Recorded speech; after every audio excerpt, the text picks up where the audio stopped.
You know what? We'll talk about it on the podcast. Did you already hit record on everything? Yes. Oh, okay. This is B-roll. This is the B-roll. We got that Yeah, B-roll. do you want to tell any jokes? Guys, it's Alan Stein Jr.'s birthday tomorrow. This is his last day being 40. Yes. Woo! None of my jokes are appropriate for air. Oh, good thing this is B-roll. Okay. Should we do it? Oh, we were at tea. I'm just High five. high-fiving you. Oh, yeah. Perfect. All right, love you. I thought I owed you money. Well, She's putting her hand out. If you would like to, I'm never going to say no. All right.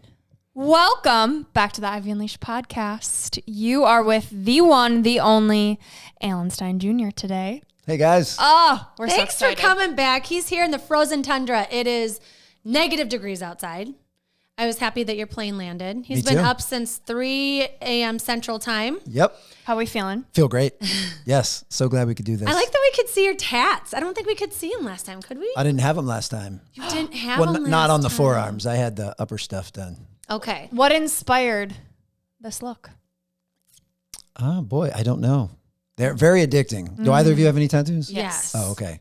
And Yeah, I'm yes, starting I to agree. get covered, so Yeah. yeah. They look good. Well, Well, thanks. last time Alan was here, we had a morning. We let him in a workout, Yep. and we were dripping in sweat. I think we I were remember. actually still like sweating while we You were had a recording. sweat towel under your seat I know. I remember. in a very uncomfortable In chair. case I got a little swampy. Yes. We promised Alan he would have a better chair when Oh, he's this here. is And you know, heavenly. this man's about to be 50. We wanted to fulfill our promise. So Yes.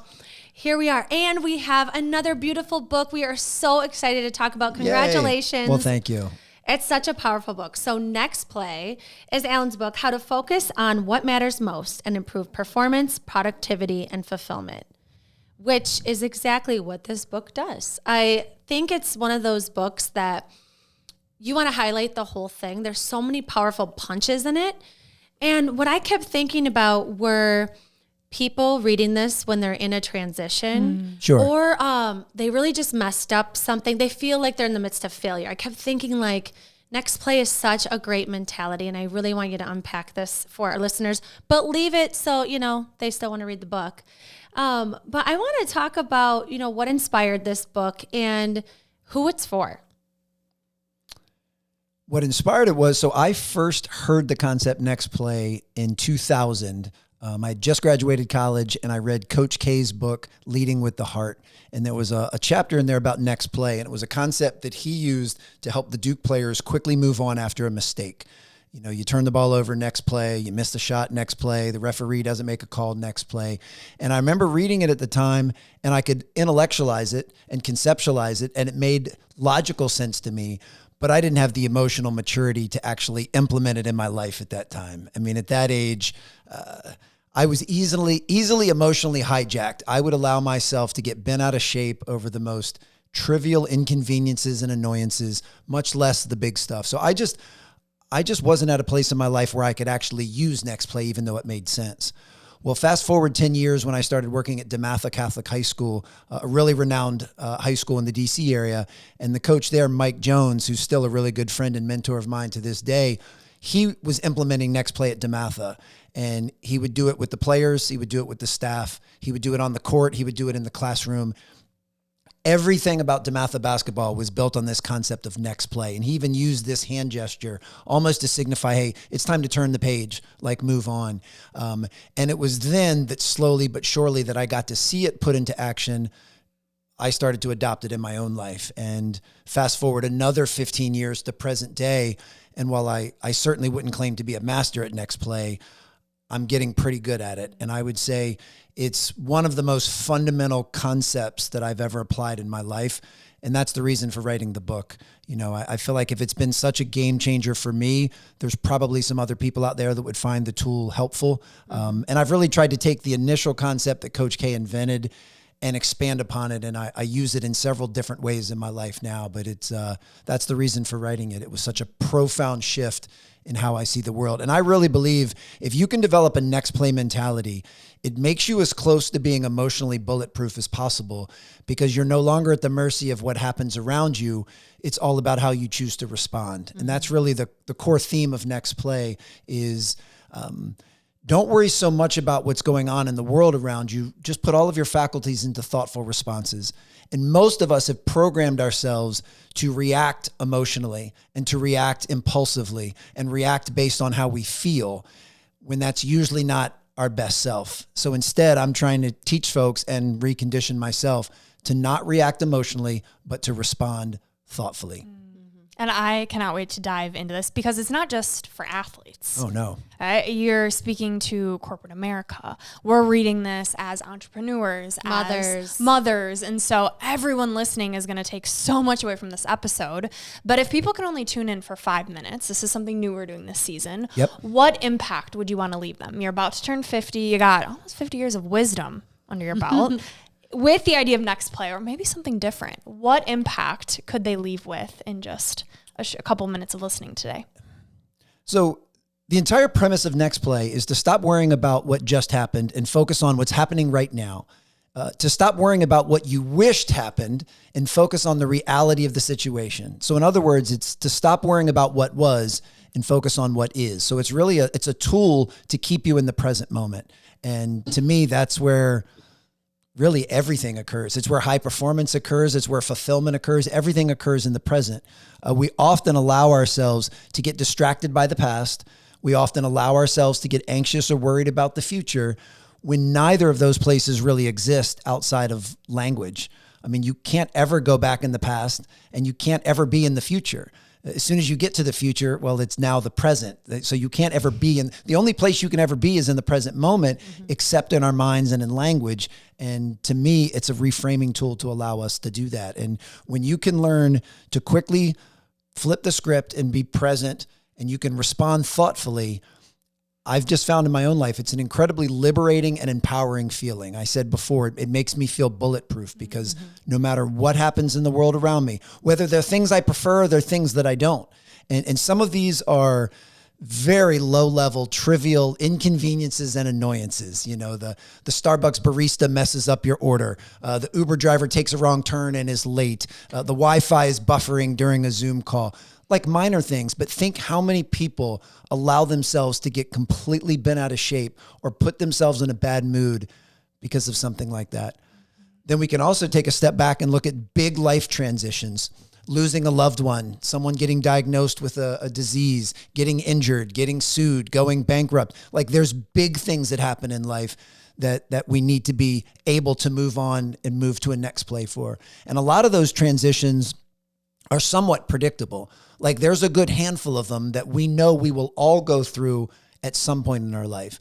Now, we don't necessarily know when, but you know it's coming. So I'm a big believer in being prepared, not paranoid, but prepared for some of these transitions. You know, one that I know is coming up for me in the next couple of years. I have 3 teenage kids. So in the blink of an eye, they're going to be out of the house, and I'll be affectionately known as an empty nester.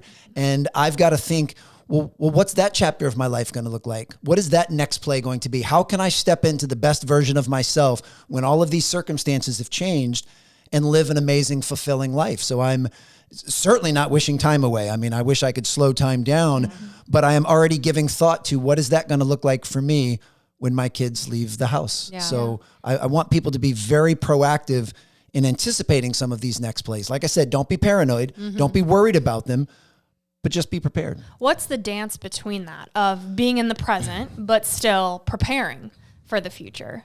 It's, you keep an eye on what's coming so that you are prepared, but you still keep the overwhelming majority of your faculties in the present. But the relationship that the two have is the decisions you make in the present actually determine your future. You know, I mean, if you want to be healthy 3 years from now, you need to eat healthy today and work out today. You can't wait for 3 years to do that. You need to plant those seeds and lay those bricks today. And the cool part is if you do that, then you're in essence designing your future. So one of the tools I use in my own life is, so I'm turning 50 tomorrow, but I've also got a crystal clear view of who I want to be at 60 and 70 and 80 and all the way to 100, because I'm somewhat delusionally optimistic. But the 60-year-old version of Alan, I'm making those decisions today. I'm planting those seeds today. So if I believe that the 60-year-old Alan wants to be physically, mentally, and emotionally fit, then I need to make decisions today that move me closer towards being that person. And if you do that, then in essence, you are designing your own future. Yeah, you're creating the roadmap. Yes. Yeah, I'm glad you brought up parenting, because a lot of our listeners are moms. A lot of them are women, or they want to be moms. And I think something that happens a lot as a parent, I'm sure you can relate to this, is messing up, right? You get to, you get too short fused with your kids, or you say something you didn't mean, or you wish you would have been softer, kinder, fill in the blank. And I think that's a tough balance, right? Of thinking of the next play, but you're kind of still beating yourself up for what you did, because those things matter. Obviously you can repair, but I'm curious how you balance that with your kids, like how knowing I could have done a better job with my kids, I could have been fill in the blank, kind of how you balance that with them. Well, there's a couple things I'd recommend. First of all, and this is only my own personal parenting approach. I never give advice on parenting because I think it's a very personal decision, but I'm always very open about how I choose to approach it. And I'm incredibly honest and vulnerable with my kids. So when I mess up, I tell them I mess up. I apologize, I make amends, but then I move to the next play and I model that for them. I'm a huge believer that you need to model the behavior you want your kids to emulate, or you want them to at least see. So I can't talk to them about moving to the next play and then allow them to see me beating myself up for weeks and weeks over a poor decision. I let them know, hey, I apologize for doing that. I was not my best self. That was not the best decision. Let's learn and move on. And then I encourage them to do the same thing. I think some moms, and I'm just speaking from personal experience, a lot of it's like you're privately beating yourself up. You're not telling your kids you're beating yourself up, and you can move to the next play. But I think some of that internal dialogue is maybe what we need to talk about of the next play. Is sometimes it's not always what you're doing, it's how you're talking to yourself. And I know you address this in the book too. It's really important to be action oriented, but I think you also need to move on or have some like tools for that negative self-talk. Yeah. So how do you move yourself on when you're privately beating yourself up? Well, I would encourage you not to do that. I would encourage you to give yourself the grace and space to be less than perfect and be okay with being a flawed human being, and accept the fact that in this example, as a mom, you're going to make mistakes. No different than a basketball player turns the ball over and misses shots. Even the best players in the world turn the ball over and miss shots. So no one escapes this game with straight A's. No one is perfect. So just acknowledge when you make mistakes and learn to forgive yourself. And see, I would argue that your kids will still pick up on that.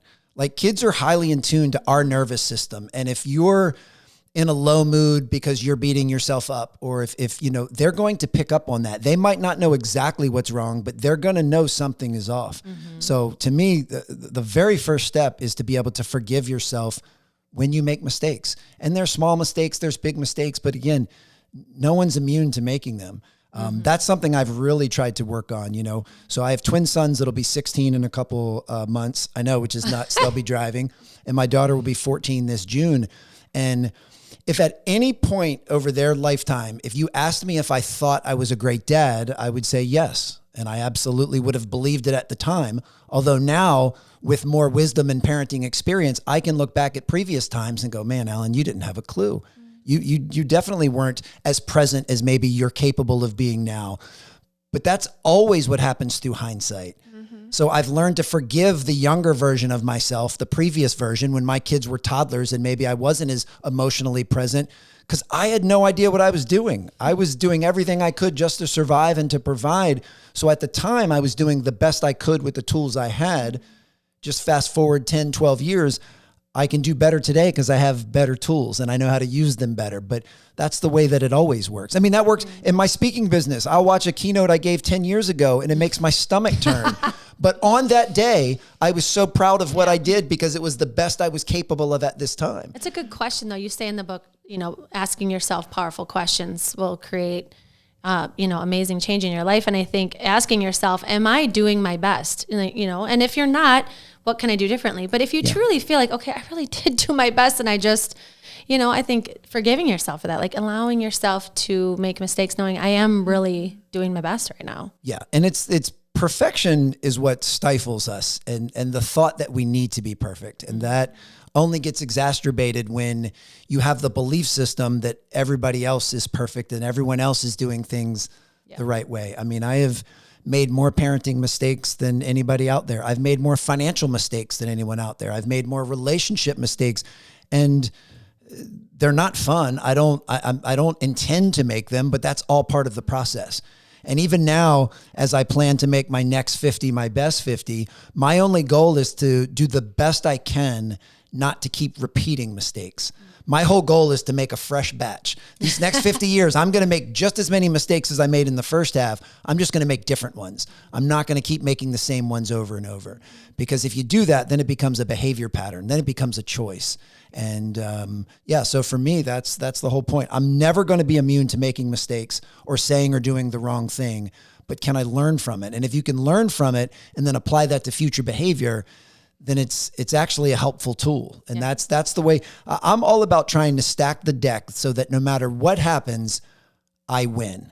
And by win, I mean, if I make a good decision, then I reap the benefits of making a good decision. If I make a bad decision, but I learn a lesson from it that prevents me from doing it again, well, then I've also won. Mm-hmm. I've won either way. And to me, the more times I can do that, then the better off I'll be. Well, like in the book too, you share these personal failures with finances and relationship. And it shows that you have put in the work when it comes to your own personal development. And reading these chapters, I love, first of all, the size of the book. I think it's so convenient. It's easy to put in your bag, and it's an easy read, but it's deep work in it. Thank you. You know, when I'm reading this, I'm like, I feel like this is every personal development book I've read in one, with a chapter on self-awareness and gratitude and this idea of next play. And it's years and years of your own personal development. So without those failures, you wouldn't have stories. Mm-hmm. Yes. And I wouldn't be who I am today. And I'm grateful and proud of who I am today. But I have to remember, who I am today is a combination of all of it. Who I am today is partly because I've made some good decisions and done some good things, but who I am today is also because I've made some boneheaded decisions and done some really stupid things. But you can't have one without the other.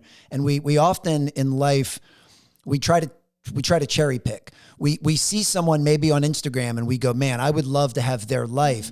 But you only want the good parts of their life. No one's signing up for the hard parts, because you have no idea what that person went through to get what they have. So maybe they have, all of the external trappings that you think you want, and you want all of those things, but you're like, yeah, but I don't want to work those hours. I don't want to do what they had to do. It's like seeing someone in the gym who's really fit. Yeah, I want their body. Okay, well then you have to eat what they eat and do what they do from a workout standpoint every day for not only years, but for decades.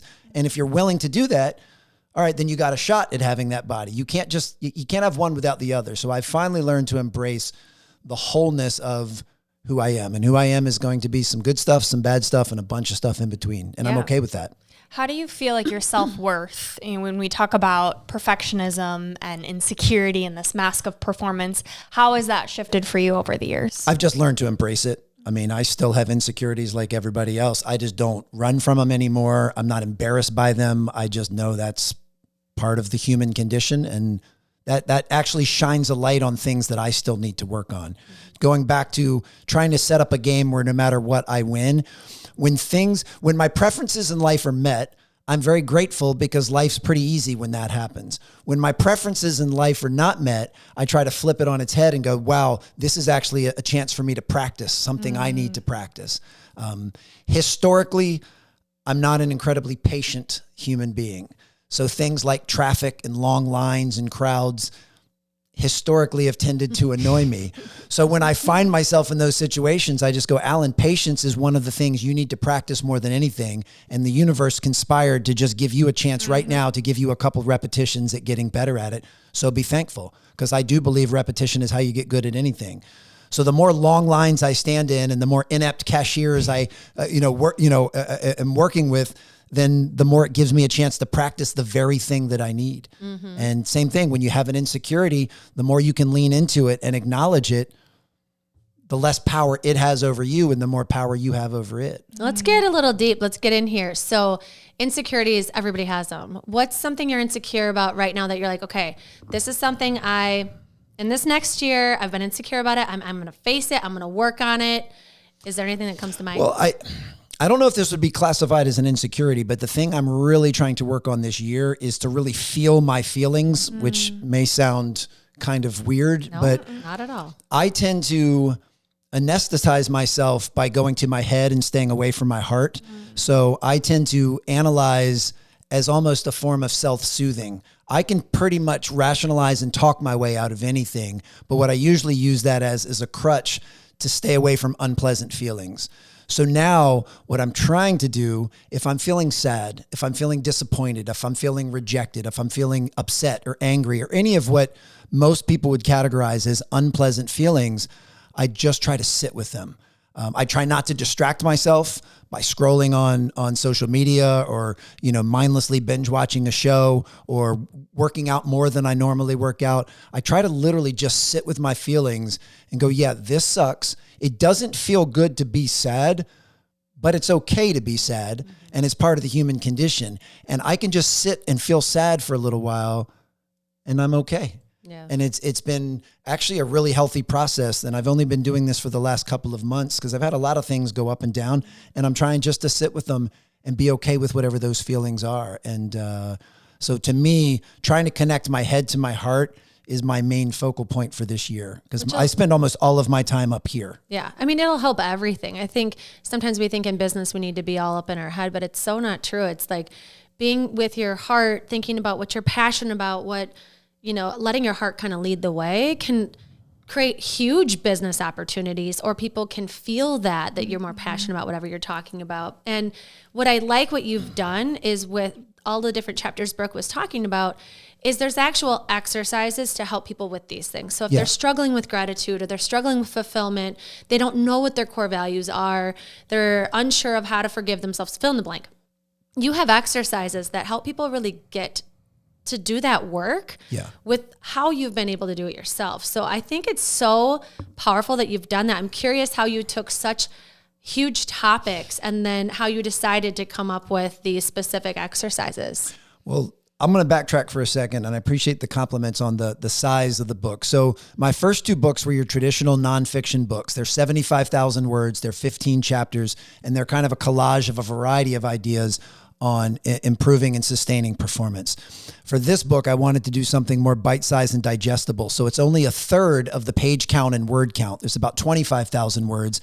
The entire audiobook's only 3 hours long, which is a Joe Rogan podcast. The previous audiobooks were 8.5 hours long.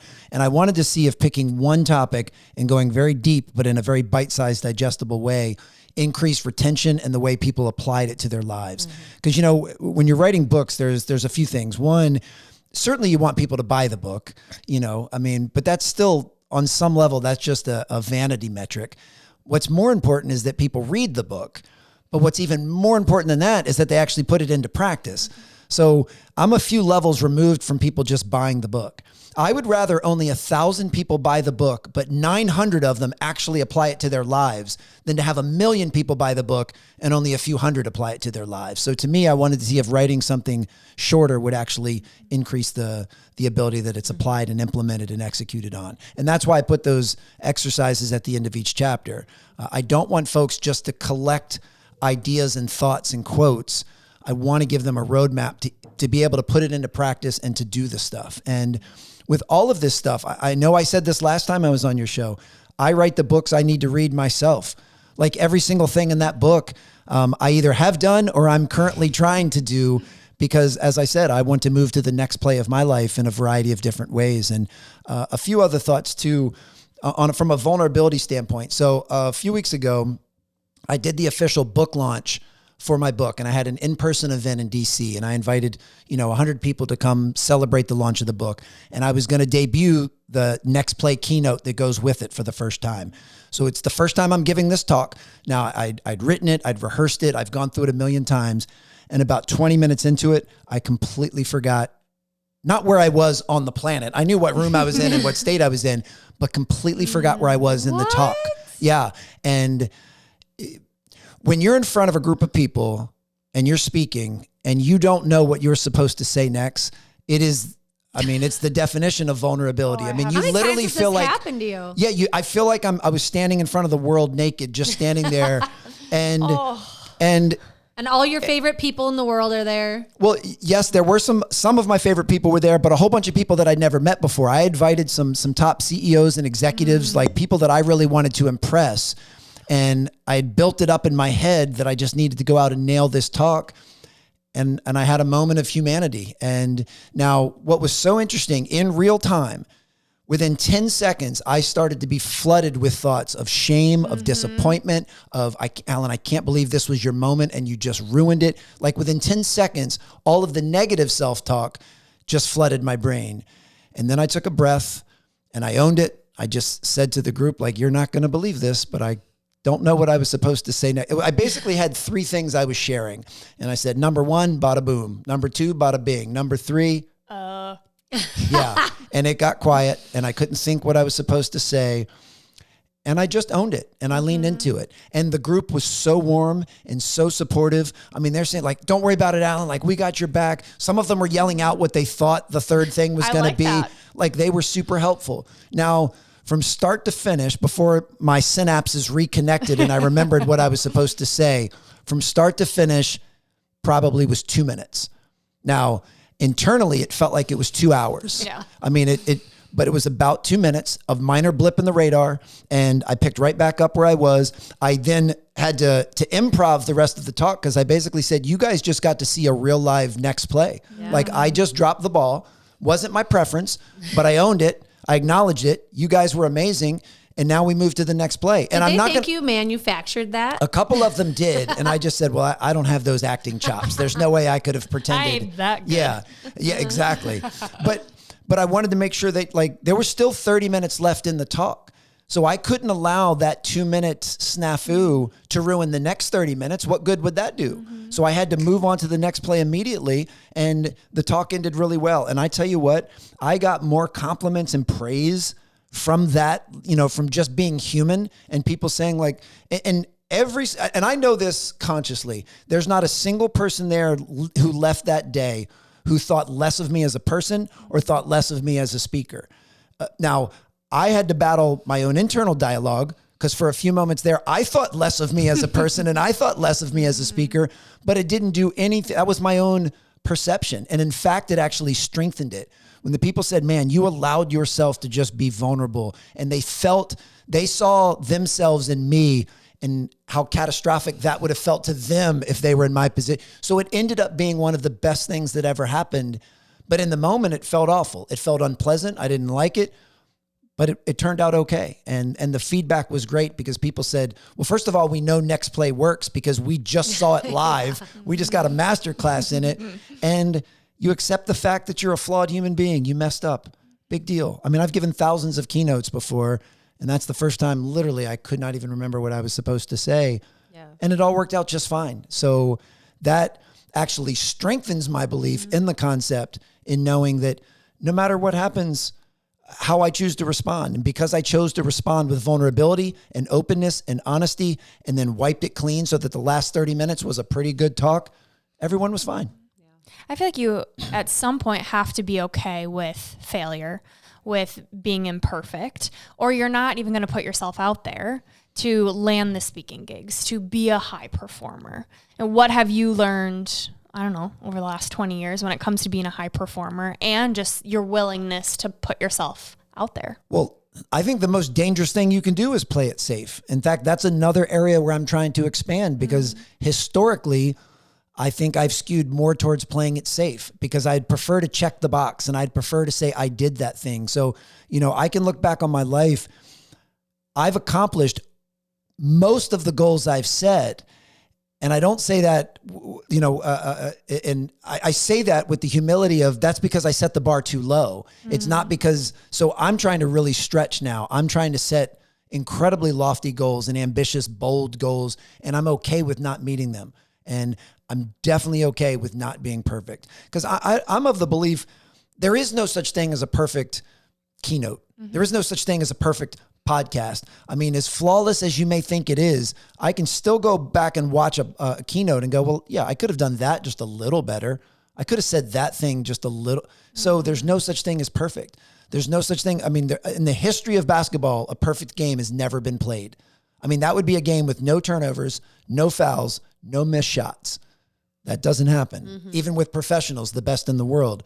So we need to just stop trying to hold ourselves to this ideal of perfection. Yeah. And I think looking at you as an example, someone that has a big following, gets on big stages, interacting with huge people in the motivational or self-growth and development space, it can look perfect, right? It can look like, oh, of course, easy for you to say, Alan, but what I like what you did in the book is taking someone that might not even know where to start, or they want to start a business, or they want to just start with personal development, that these exercises you gave, these next plays, one example is aligning your priorities. So when you're thinking about just getting started, you have a playbook here in Alan's book where he's saying, if you want to focus on clarifying your values, raising your standards, and making intentional choices that will move you towards your North Star, you have these exercises people can do. And I feel like it's such a great place to start if you have no idea. And I think, again, circling back to moms or women in general, sometimes we're very self-sacrificing, or we're thinking about other people's needs. We're trying to make sure everything's taken care of at Christmas and, fill in the blank on that. But I feel like getting to know, what are my priorities? What is it that I want? What is my North Star? I don't even know. I feel like the way that you wrote this is for high achievers, but also people just getting started, starting to focus on their own health and well-being or their own personal development.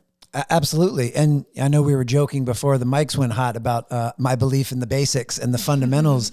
And that's really what all of this stuff is. I mean, it's kind of a basics blueprint or fundamentals blueprint for a manifesto for all of our lives. But mine specifically, I mean, all of this stuff, excuse me, like I said, I'm trying to use in the next 50 years of my life. So it doesn't matter where you are on the spectrum. That's where we have to be very careful of playing the comparison game. And if, regardless of your age or your stature or where you are in life, if you're just starting out in a specific area, that's okay. Yeah. In fact, there should be some almost some youthful exuberance about being a rookie, about trying something for the first time. And that's the other thing. In the next 50 years of my life, I want to be able to explore and try things that I've never tried, go places I've never gone, do things I've never done. And when doing that, there's an inherent awkwardness. There's a learning curve. There's I don't really know what I'm doing here yet. And that's okay. To me, that's also beautiful. Realignment, right? Like you can, a year from now, you might want something different. So I think this book is useful. I was thinking about all of the things I highlighted, like pulling it back down a year from now and saying, okay, where am I at with this? Or I'll probably take a different takeaway from it. But I think checking in with yourself and being like, okay, that was important to me 5 years ago. Is that still where I'm at? Because something feels off. Yeah. I think it's important to continually realign. Always recalibrate. Yeah. And I started to speak to this before, but there's really 3 lenses to use next play. You use it in the micro, which is in the moment. That's when primarily these minor inconveniences and annoyances happen, but are you able to just bounce back with resilience? Because at any given day, half a dozen to a dozen of those things are going to happen to you. And, I'm a big believer that if the Starbucks barista messes up your coffee at 6 a.m. and you're still in a mood at 6 p.m, that's a you problem. That ain't a Starbucks barista problem. That's a you problem, because that's really not that big of a deal. So in the micro, it's important. Then we want to zoom out in the macro, as I said, and that is look at these big life transitions that we all go through and figure out, when circumstances change, who are you going to be during that next play? Whether it's the loss of a parent or a loved one, or something catastrophic happens to your business, or who are you going to be in that next play? And then the third lens is in goal setting. Generally speaking, goals are completely binary. Either you hit them or you don't. But either way, the question doesn't change. And that is, well, what's my next play? So if you just hit a goal, awesome. You should celebrate it and congratulate yourself and enjoy the moment. But what's next? You can't ride off on that, glory for the rest of your life. Well, what if you fall short of a goal? Well, how are you going to recalibrate, and what's your next play? Are you going to move the bar? Are you going to try to go after that goal again? So no matter what, you still have to recalibrate. And life should be a constant state of recalibration, and you should constantly recalibrate your North Star. My North Star has changed from being 20 to being 50. What I thought was important in my 20s and 30s isn't as important to me now. And it may change again in the next 10 to 15 years. Who knows? But that's why you need that constant recalibration. I know for my speaking business, 4 years ago, I set a speaking revenue goal and I didn't hit it, and I didn't hit it the next year, and I didn't hit it for the third year. And I'm proud to say this past year, I finally hit it. Woo! But it took 4 swings before I hit it. But now I have to ask myself a different question, because I don't want to be complacent now in 2026. But I also know that what I did in 2025 is not guaranteed. Just because I did it last year doesn't mean it's going to automatically happen again. You got to keep sharpening the saw. So now I've got to say, all right, what does success look like to me this year? And what am I going to do? What can I learn from last year? What things went well that I'll do more of? What things did not go so well that I'll do less of? And how do I tighten the screws and refocus the lens so I can go after it again this year? And if I were to miss it this year, that's okay. There's always a next play. And that's also what I love in perpetuity. No matter what you do, there's a next play. And for me, that takes some of the pressure off of thinking, well, I have to make a perfect choice or decision. No, you don't. If you make the wrong decision, you get another next play. Yeah. And if you mess that one up, you get another next play. So to me, that's why I find it so liberating and empowering, is it gives me the power. So I get to choose my North Star, I get to choose my goals, and I get to choose how I respond, whether I hit them or I don't. So far, no one else has even entered the equation. And that's what gives me an immense strength, a sense of power. Mm-hmm. What has been a goal that you thought would help you raise your game that you missed and you just absolutely vetoed it? You said, maybe let's not even try again. For me, the problem with a lot of the goal setting is that we put way too much focus on the outcome portion of it. And to me, what's way more important is the process. Mm-hmm. So notice that I said for 3 years in a row, I missed my goal, and I said it with a smile. And the reason I said it with a smile was I didn't hit the metric that I tried to hit, but I'm proud of the man I became on the journey of pursuing the goal those 3 years.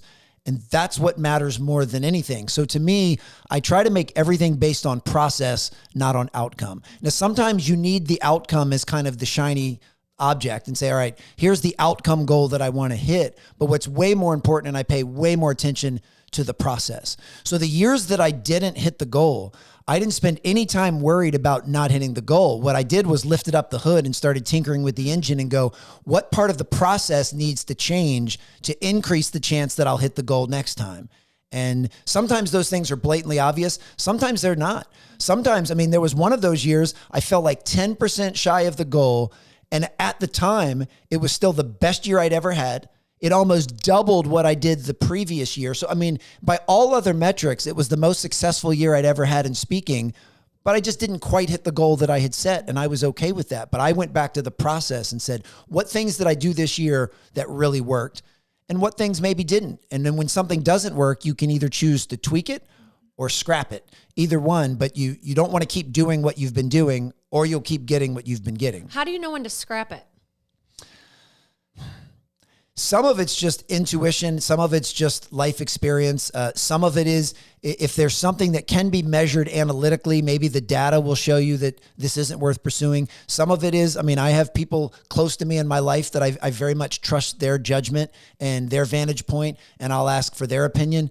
I don't know that there's ever 100% that it'll be crystal clear. But for me, it's kind of a culmination of a lot of those things. And when I'm making decisions, I try to align my head, my heart, my gut, and what I'll just call my board of directors, my inner circle. And if my head, heart, gut, and the people around me all say go that way, then that's the way I'm going to go. When it's a little bit broken up. If my head and heart say go this way, my gut says go this way, and you two tell me to go that way, then it's going to be a little more contemplation. But I don't want to be paralyzed by analyzing it, which I tend to do. You just got to pick a direction and go. And then once you do, figure out if that feels right. And if it doesn't, then course correct. Yeah. No different than our GPS. When you have a GPS in the car and you make a wrong turn, it just says rerouting.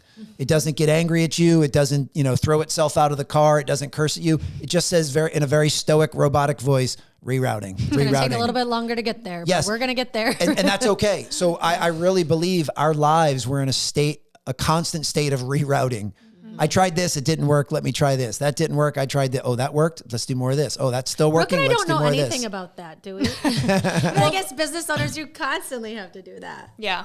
Being okay with that end goal always pivoting, shifting. Well, what I'm finding in my life, is where I struggle more is in personal relationships, like intimate relationships and dating. There's stuff that that will also be a focal point for me because I'm not as keen in that area as I am in some others. Single? I am. Ladies, yes. Alan is fit. He's successful. He's a good dad. What else? Let's keep the list going. He's got some really cool tats. He's easily embarrassed. His face is probably really red. He's a man that does therapy. Come Yes.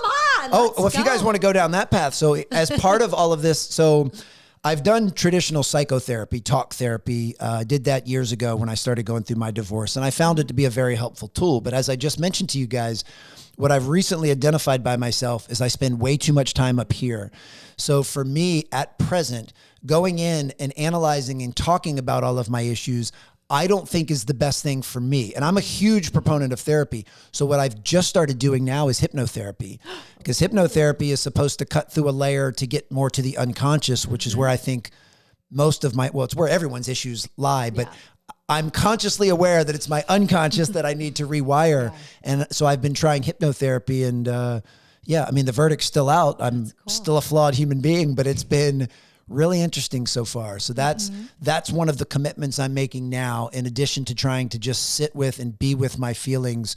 Because most of this stuff, I mean, if we really want to go down the deep rabbit hole, I mean, all of this was ingrained at a very young age. I mean, most of the issues that I have today in my relationships started when I was 5 or 6 or 7 years old. And that was based on what was implanted in me and downloaded on me by my parents, who did the best they could with the tools they had.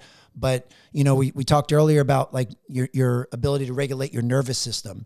You know, I tend to have a lot of anxiety, and a lot of that my mom was one of the most anxious people I've ever met. I mean, so anxious. So there's no doubt that as a young child, I picked up on that vibration and that energy, and that's part of my nervous system now. And I'm trying, hopefully through some hypnotherapy, to lessen the severity and occurrence of some of the anxiety I feel in relationships and in every area. Yeah, I was just going to say that's even in the womb, which this is what freaks me out about being a mom. I'm like, really? Like, we are in charge of so much of their, you know, in the world, but they take on, sure, but also from the second that they're in our womb, our anxiety, they feel that in 100%. The womb. You know, it is wild. But I think something I was going to say about where you're at with hypnotherapy, willing to work on things, is accountability, ownership. Like you're not blaming this on your parents. It's just a fact of life that your mom was anxious, so you're feeling this, so you're doing something about it. And I think a lot of people can get trapped in that victim mentality of, well, my mom was anxious, so I'm anxious. So here we are. You're probably going to be anxious too. It's like, no, you're trying some very different practices. Yes. Because you know what's not working and what you really want. And what you really want is a rich relationship where you're your best self. Yeah.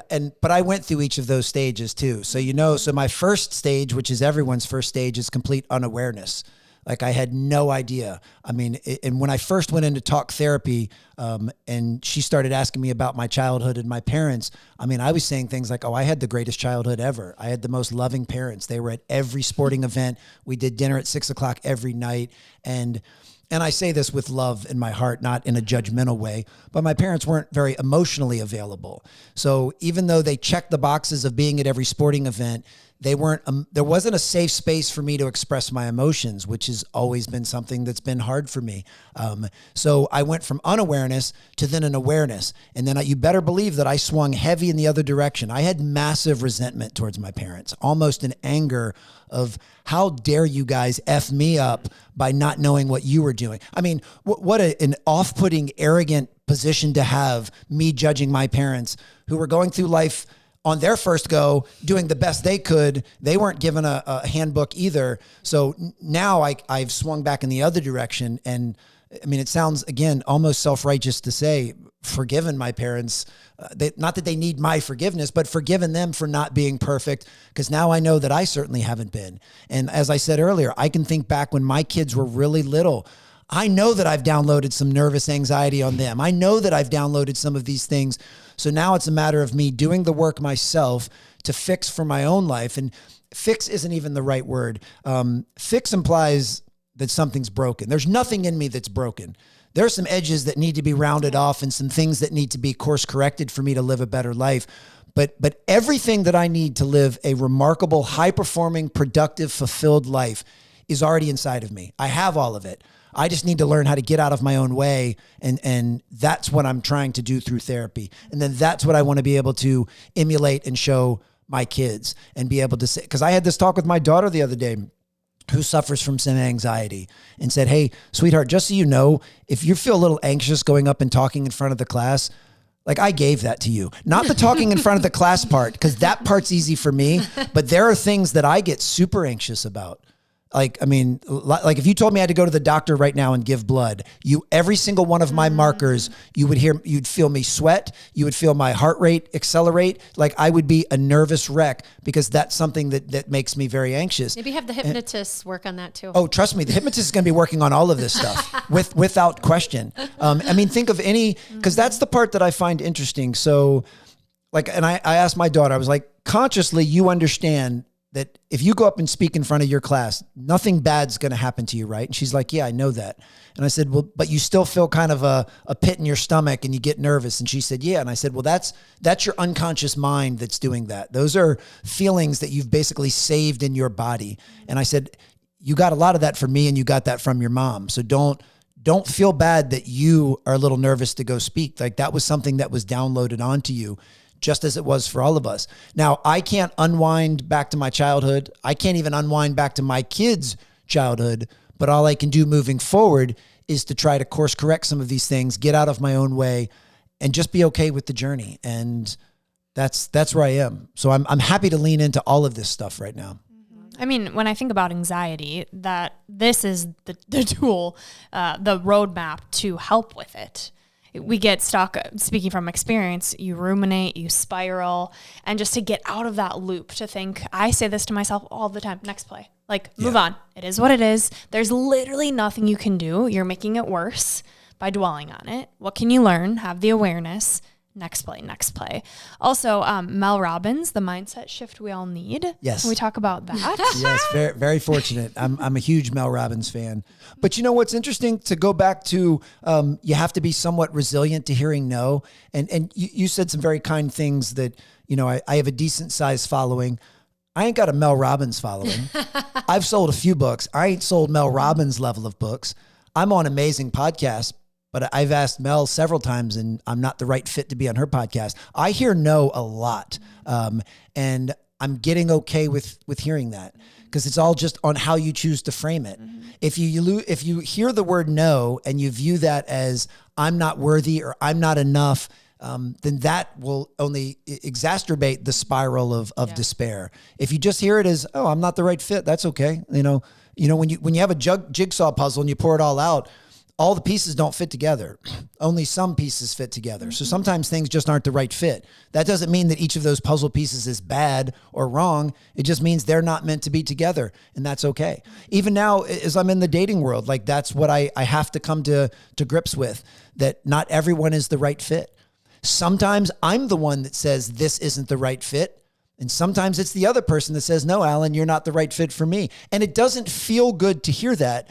But it's really, that's all just ego. That's the ego feeling damaged. And then if you start to tell yourself, well, that means I'm not good enough for you, or I'm not, then you have a problem. If you can learn to just say, okay, then I'm not the right fit. I can accept that and move on. And that's the stage I'm in. It's being able to quickly accept, learn something from it, and then recalibrate. And as long as I'm my authentic, genuine self, and I bring my full self to a relationship, if someone doesn't think I'm the right fit, I have to be okay with that. And they're not the right one for you. Yeah, and that's okay. And even if they check all of the boxes of what you believe you're looking for in someone, the most important box to check is someone who sees me and values me for who I am. You can check every other box. If they don't check that one, they're not the right person for you. Each of us deserves someone who sees us in our wholeness and loves us for who we are. But that starts with us. We have to see ourselves and love ourselves. Mm-hmm. And, I know at the beginning of this conversation, you mentioned self-talk. I mean, the most important conversations we'll ever have in our life are the ones we have with ourselves. And most of us, and I put myself at the front of that line, historically talk to ourselves in a way more critical voice than we would ever talk to someone else. We'll say things to ourselves we would never say out loud and would definitely not say to another human being, much less someone we truly care about. So one of the reframing tools I try to use is I try not to say anything to myself that I wouldn't say to a loved one or a friend, or I wouldn't say to a child. Or would I say that to my 5-year-old self? Like, if I wouldn't, then stop saying that to myself now. So that's all been part of my practice of letting go of perfection. I love it. There's so much in this book, even though it's tiny. Yes. It's powerful. It's mighty. What, if there were 3 things out of our conversation today, out of this book, only 3 that you could leave listeners with, what would they be for your 3 gold stars today? And it's okay to repeat something I've already said? Oh, okay. Stop worrying about what just happened and focus on what's happening now. Or actually, more importantly, stop focusing on what you wished happened and focus on what actually happened. That's number 1. Number 2 would be stop reacting impulsively and reacting emotionally, but instead respond thoughtfully and respond with intention. And then the 3rd I would say is give yourself the grace and space to be less than perfect, and just remember that life is a constant state of recalibration. It's a constant state of rerouting, just like the GPS, and learn to be okay with that. I love those. They're so good. The word that keeps coming to mind, and it's before you even hear, but it's just integrity. You have just so much integrity in your work, what you're doing. And I think a lot of it is that ownership of just owning your life, like owning that you have the tools. You just need to realign with who you are. And I just love that you've created this, I don't want to say it's a workbook, but this tool to read and then use it as a workbook to up levels. So I love it. And what we're going to do next is Unleashing Ivy. So these are surprise questions for you. Sweet. And in my mind, and in this book, many times you mention Coach K. Yes. And I love that you have someone you look up to so much, and you use a lot of his quotes in the book. And in your last book, you mentioned him too. You just love him so much. So I want to hear about, how he's become such a mentor for you, for people that might not have access to a Coach K, but they want to use their wisdom or their guidance. How do you do that in your day-to-day with Coach K? What many people don't know is I actually grew up as a UNC fan, and I grew up based on my age. Dean Smith was the coach, and he's one of the most iconic college basketball coaches of all time. And I grew up as a UNC fan, actually went to Carolina basketball school, their summer basketball camp as a player was growing up, loved everything UNC. Now, for any of your viewers or listeners who don't know college basketball, UNC and Duke are about as big of a rivalry as there is in all of sports. There is a legitimate hatred between the two. So I grew up as a UNC fan. In 2000, when I read Leading with the Heart by Coach K, everything changed for me. I immediately became a Coach K fan and thus a Duke fan by default. Now, I'm one of the few. That does not mean I hate UNC. It could not be further from the truth. Now, I do root for Duke anytime Duke plays UNC, but outside of that, I still have an affinity. But Coach K's words spoke to me so much in that book. That's one of a handful of books where I can say I was literally a different man after reading the book when I was before it.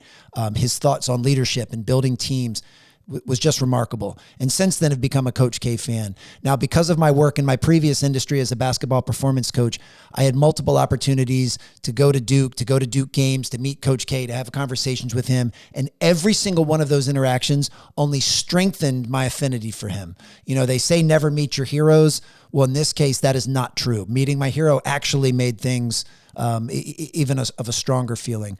But here's a fun story for you guys. So exactly 1 year ago, right before I was going to turn 49, I told my 3 kids that I was going to finally go to the Coach K fantasy camp. Coach K holds a camp down at Duke every summer at the end of every May for middle-aged guys like me that still want to pretend we're young and play hoops. and this camp had been on my bucket list for a decade. And I told my 3 kids, guys, next year when I turn 50, as a present to myself, I'm going to the Coach K camp. And my son Luke, who was 14 at the time, said something incredibly profound and wise. He said, "Dad, that's awesome, but why would you wait a year to do something you know you want to do now? Why would you delay enjoyment?" I didn't have an answer for him. And I said, "Man, you're 100% right." Like, think about it. What's the difference between doing the camp the summer before I turned 50 or the summer after I turned 50? Like, it's 6 in one, half a dozen in the other. And that night I signed up for the Coach K camp off of Luke's recommendation. And I spent the next 6 months training as hard as possible because I don't do anything casually. If I'm going to go down to Duke to play basketball, I want to make the best impression I can make. Now, I have no control over how good I am compared to other players, and I had no idea how talented they'd be, but I had control over whether or not I showed up as the best version of myself on and off the court and was fully committed to that. So I was playing pickup 3 or 4 times a week. I hired a basketball trainer to take me through workouts, and then I was doing my normal strength and conditioning and fitness stuff, which is pretty immersive. That's a lot. It is a lot. And I got down to Duke, and I was in absolutely the best shape ever. I felt like a kid again. Some of my best memories of my entire life were going to basketball camp as a child. And here I am, an adult, getting to relive that. And I'm in Cameron Indoor Stadium, which is one of the most epic arenas of all time for basketball, but especially for a Duke fan and a Coach K fan. Coach K is sitting courtside watching all of the games. It doesn't get any better than this. And on the first day, I break my arm. First day, shatter my elbow, and a week later had to have surgery to reattach the tricep tendon because the tricep came off. I even have, you can't see it now, but I have next play tattooed on my arm pointing at the scar just as a good reminder. But the reason I share that, so it broke my arm, so obviously couldn't play in the camp anymore. How'd you break it? I was sprinting back on defense and accidentally got tripped, and my elbow hit the ground first. Did you knock the guy out with your other arm? No, so here's the thing. You've hit your funny bone before. It doesn't feel great, but you know that there's no structural damage. It just hurt. So I didn't think there was anything wrong. I just popped back up. I played for 2 more minutes, and then I got fouled. And when I went to the free throw line to shoot, my arm wouldn't extend because there was no tricep. And literally the ball went 2 feet and dropped to the ground. And it's like the whole gym stopped and was like, what's wrong with this guy?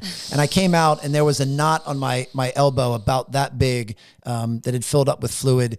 They took me to the emergency room to get an x-ray, which we all knew what the answer was going to be. But a couple things. One, in the moment, I just popped up and moved to the next play because I didn't think I had hurt myself. In a slightly removed, they told me that I couldn't have surgery for 1 week because they needed the swelling to naturally go down. So there was nothing that I could do other than just put a sleeve on it. So I just stayed for the rest of camp. I mean, part of me that night, I was in tears. I was so disappointed, so upset, all this. But then I woke up the next morning and go, all right, I have to choose the next play. I can literally take my ball, go home and pout and think, woe is me. Or I can stay and sit on the bench, cheer my teammates on, and still fully immerse myself in this experience. Well, if you put it that way, it's pretty obvious what I needed to do. So I stayed and had a great time. And the next day, Coach K came up and talked to me and extended his condolences that this was my first experience at K Camp. Even better, the day I got home from surgery, he called me, left me a voice message. It's the only voice message I have saved on my phone. And then a few weeks later, sent me a handwritten note just to check in. Does he know how much you love him? I don't think that he does. I think he does these things because he believes that's what you do and you do what's right. That's why you love him. Yes. Yeah. And absolutely. So, and then, the 12 weeks following that was a series of braces and slings and doing everything in my life with my non-dominant hand from, learning to cook food and cut food and brush your teeth. So it was a great learning experience. So all of that to say, I read his book in 2000, and here 26 years later, my opinion of him has only grown even fonder, and I'm very grateful. And I've already signed up for this year's Coach K camp, so I'll be back again. There's no way I was going to end on that note. I'll go through the exact same training regimen and go down there to do the best that I'm capable of, and whatever happens, happens. What I can say, though, obviously, it was not my preference to break my arm, and I would not prefer to do that again this year. But once that happened and I accepted that was reality, then I had to figure out what I was going to do next. And I'm proud of the decisions that I made. Now, throughout that, you better believe there was some major frustrations, like showering basically with a trash bag over your arm because you can't get it wet for a couple weeks, and learning how to bathe and do everything with your non-dominant hand. There were frustrating times, but here's what I reminded myself. One, I'm allowed to be frustrated, and that's okay. Like I didn't try to suppress it or resist it. If I was feeling frustrated, I allowed myself to feel that way. But I also zoomed back and said, Alan, there's things people go through that are a lot worse than a broken arm. In fact, here's a funny story. I wouldn't even make the podium for best injury at camp.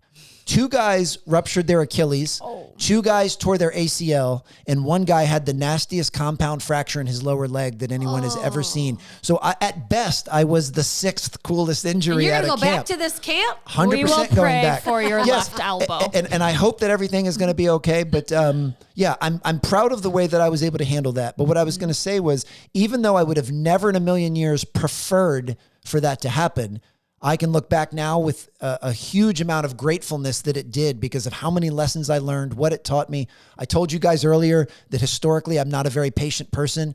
Well, when you break your dominant elbow and you can't do things for 12 weeks, you learn how to be patient. Yeah. You learn that it's going to take you twice as long to brush your teeth and to shower, and that's okay. And that gives you a better perspective on everything else in life.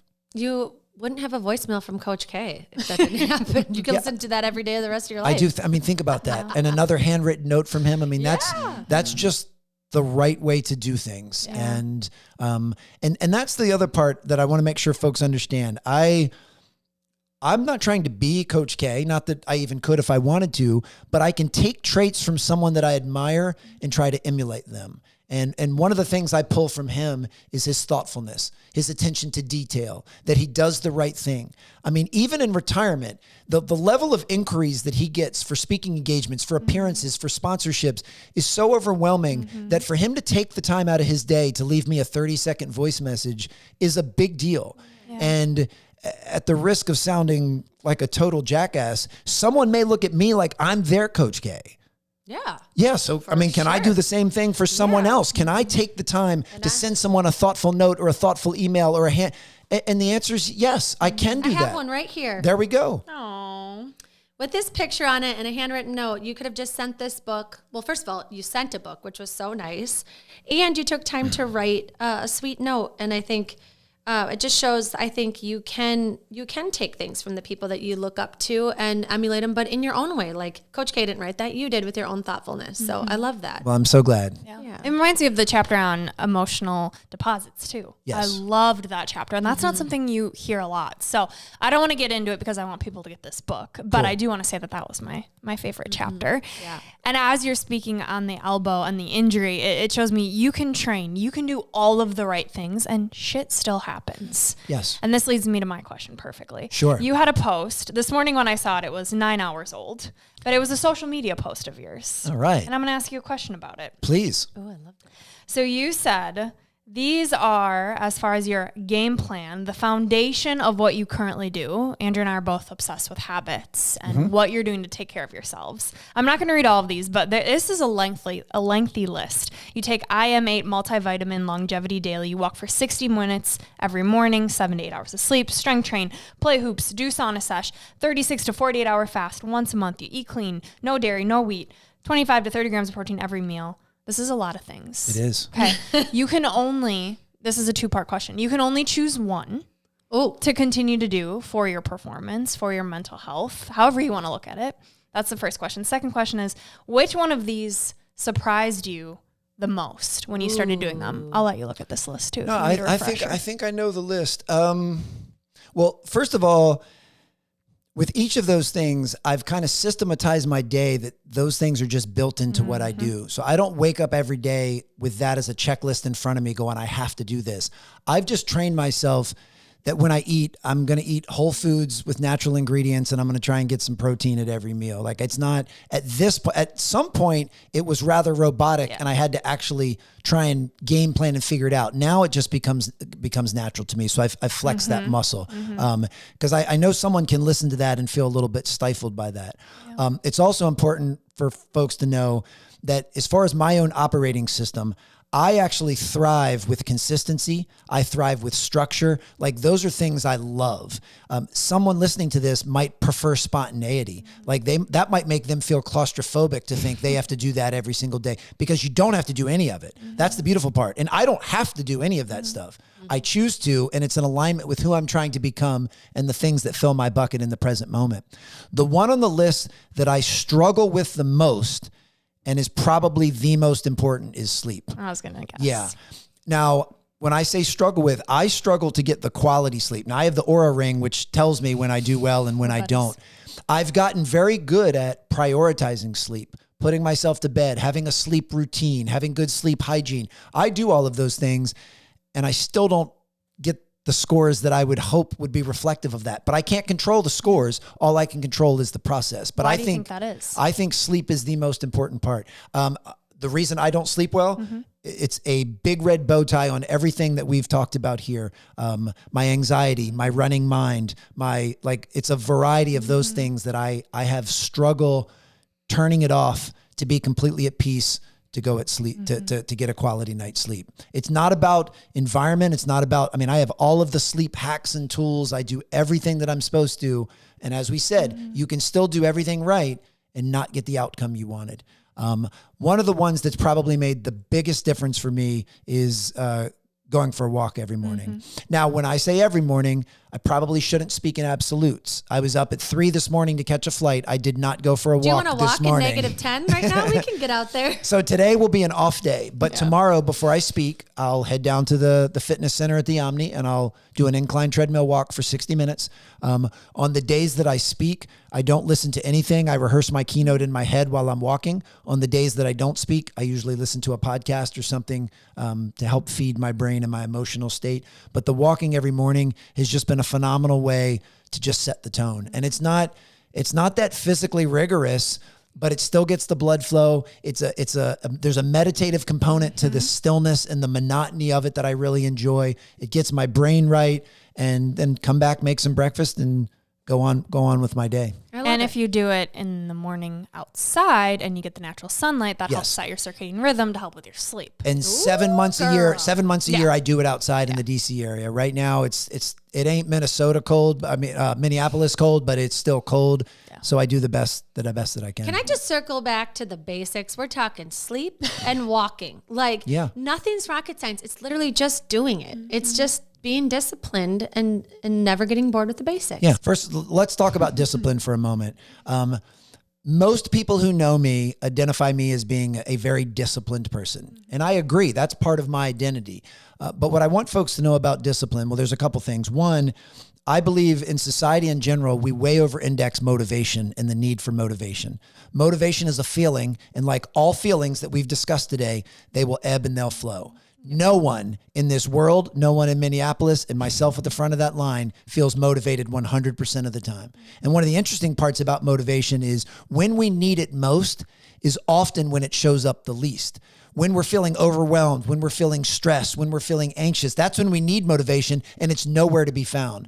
So motivation is very unreliable as a source of fuel. If you have it, be grateful for it and use it as extra gas on the fire, but don't rely on it. Yeah. What we can rely on is discipline, because motivation is a feeling, discipline is a decision, and it's a decision that we make in the moment.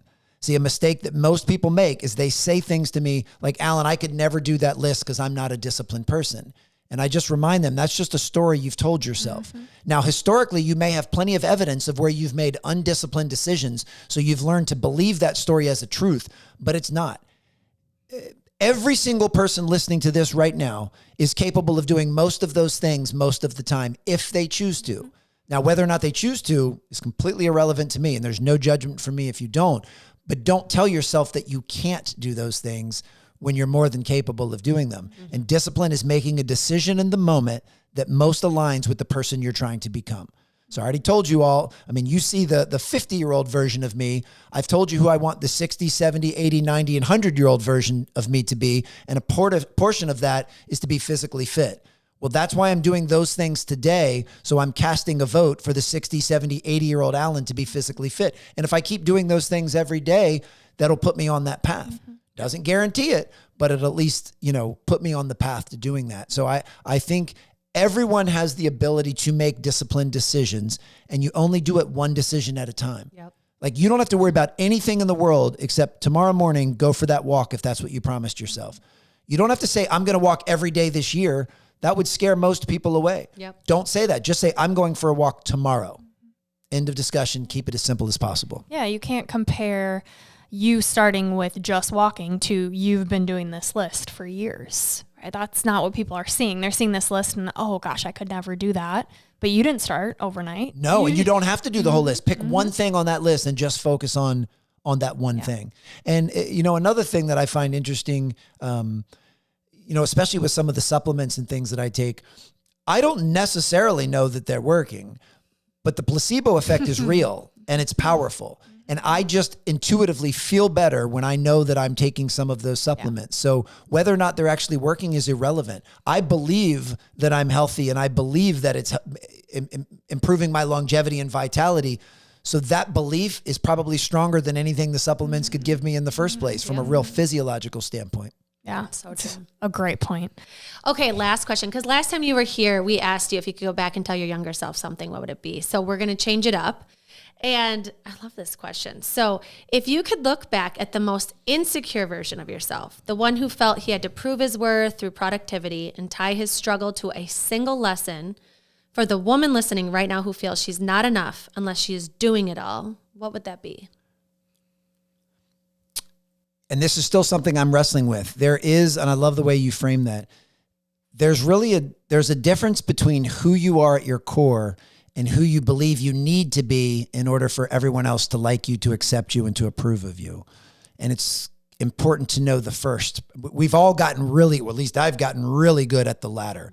I know exactly who I need to be to show up, to get what I want to get, but I've got to really wrestle with who I am at my core and to be less performative and to be more true, to speak my truth and to step into my strength. And that's something I still struggle with right now. I mean, we keep talking about intimate relationships. That's one of my biggest roadblocks at present is I enter into intimate relationships with my performative hat on of I need to be the Alan Stein Jr. that does all the right things, says all the right things, can be this guy so that you'll like me. And that's not being my true self. That's not me having the courage to speak my mind and step into my truth and be a strong, safe, and secure man. And that's one of my biggest struggles at present. It's something I'm working on. Now, I can say that with a huge smile because I'm doing that better today than at any previous time in my life. So I'm going in the right direction, but I'm not anywhere close to being the strong, safe, secure, powerful, confident man that I'm capable of. I'm only scratching the surface, but I'm okay with that because that's part of the work. That's part of the evolution. That's part of the journey.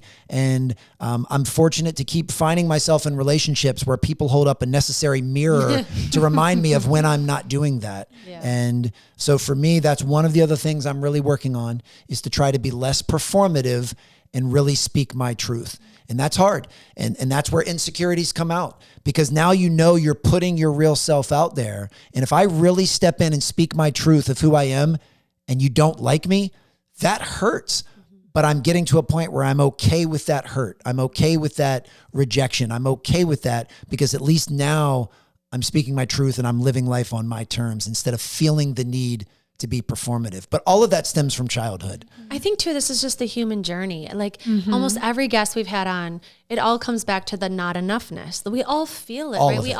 We all strive for something or we know we're making mistakes or whatever. But thinking about, circling back to when you said your most authentic self, take it or leave it kind of, because if I don't provide that, it's not going to work. And so it's the being okay with showing up fully as you and still getting a rejection.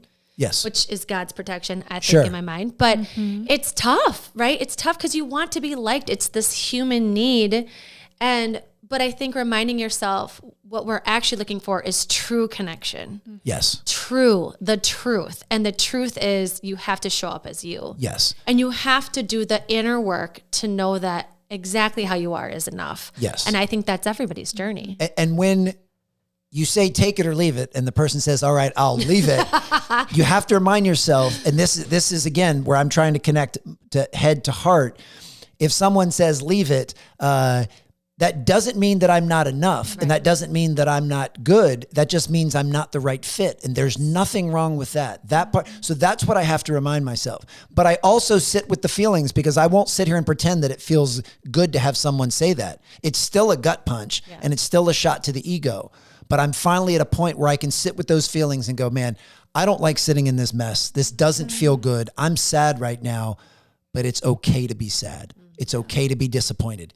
It's okay to like someone more than they like you back, and that can hurt, but that's okay. Yep. And that's where I am now. At some point, I will be able to step out of the mud wipe my shoes off, and be able to move forward and say, now I'm in a position of strength. Now I'm okay with whatever happens. I'm not quite there yet, but I can see the light. Not that there's ever a finish line. I don't believe there is a finish line, but just in the last several months of doing some of this deep work and some hypnotherapy, I can see a light that gives me so much optimism. And I believe, as I've told you guys, not only is the tagline, make my next 50 my best 50, but I believe that.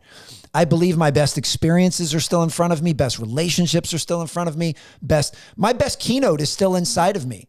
You know, if someone were to say right now, Alan, what's the best keynote you've ever given? You know what?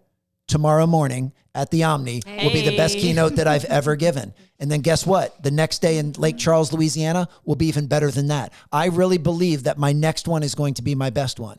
And if for any reason it's not, I'll learn from it, course correct, recalibrate, and move on. So that optimism is what fills me and helps give me the courage to go through and do the messy work, because it's so uncomfortable. So uncomfortable, but so worth it. And everything you're saying, I keep hearing extreme ownership. Oh, yes. Truth. Thank you, Jocko Willink. Acceptance. Yes. And you talk about all that in the book. But it almost, when you have that mindset, it quiets the ego. You can speak from your authentic self. Yeah. It feels good. It feels aligned. Yes. Versus I'm doing this to please the fear, the ego in me. Well, I mean, the ego is who we think we are. Mm-hmm. It's not who we are.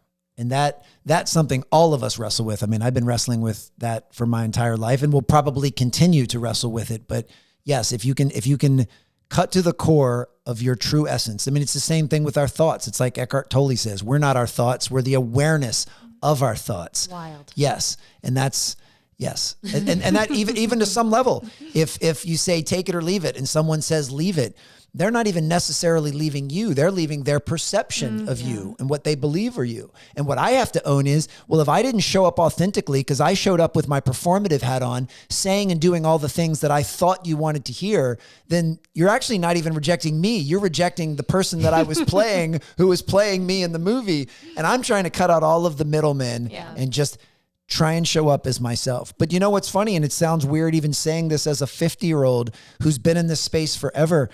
I don't even 100% know who I am. I mean, that's a weird statement to say, but I'm okay with saying it. Mm-hmm.